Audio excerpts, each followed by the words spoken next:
You would begin by opening up the kit under a sterile fashion and donning the gown and gloves in a like fashion.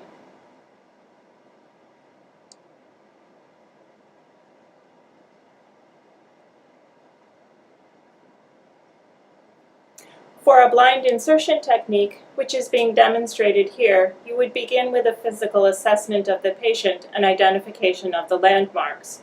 With the patient's head turned slightly in the opposite direction, you would assess for the triangle that exists on the patient's neck, midsection between the sternal notch and the mastoid process. It's also important to place the patient in the Trendelenburg position to prevent entrainment of air into the venous system during cannulation.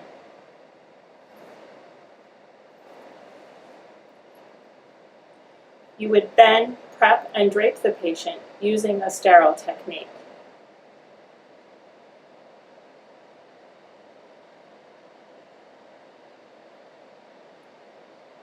You should again palpate for the carotid pulse and place the hand gently over the carotid pulse and pull gently in the opposite direction from the underlying artery of the intended needle stick. You would insert the finder needle connected to a 5 or 10 cc syringe at a 45-degree angle toward the ipsilateral nipple line. While inserting the needle, continue to aspirate on the syringe until a steady, free flow of blood is observed in the syringe. Slide or gently twist the catheter flush with the skin line into the neck and remove the needle and syringe. After the needle and the syringe are removed, place the thumb over the cannula hub to prevent bleeding.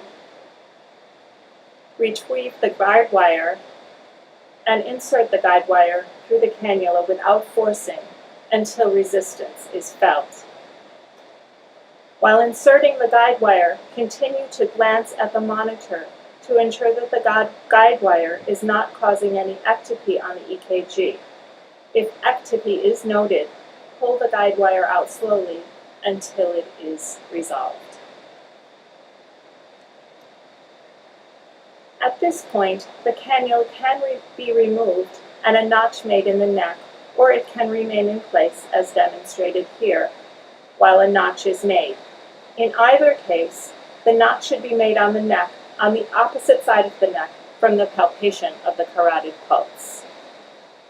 Remove the cannula if it is still in the neck.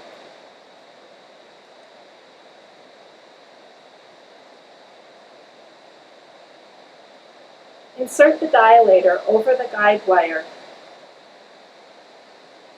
Be sure the dilator will move through the neck structures flush with the skin line. Remove the dilator, again holding onto the guide wire from above or below as allowed. Take the central line catheter and remove the cap from the brown port.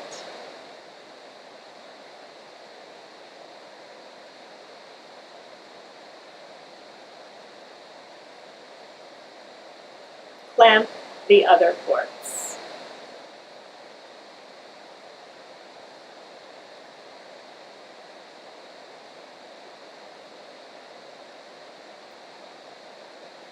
Thread the catheter over the guide wire, holding onto the wire at the skin line, and slide the catheter into place, being sure to grasp the guide wire from above through the brown port as soon as it is available.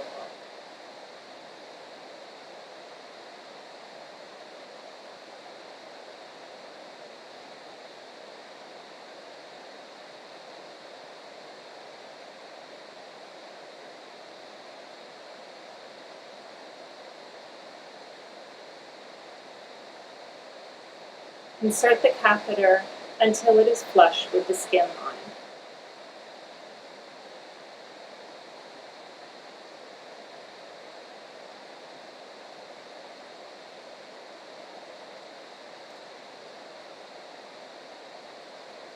Gently remove the guide wire, ensuring that the catheter tip is in place upon removal.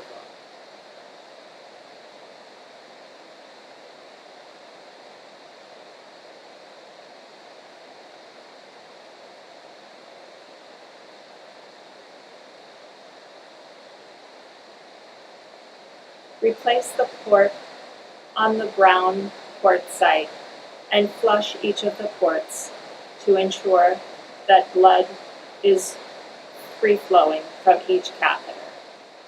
Suture the catheter to the neckline for stability.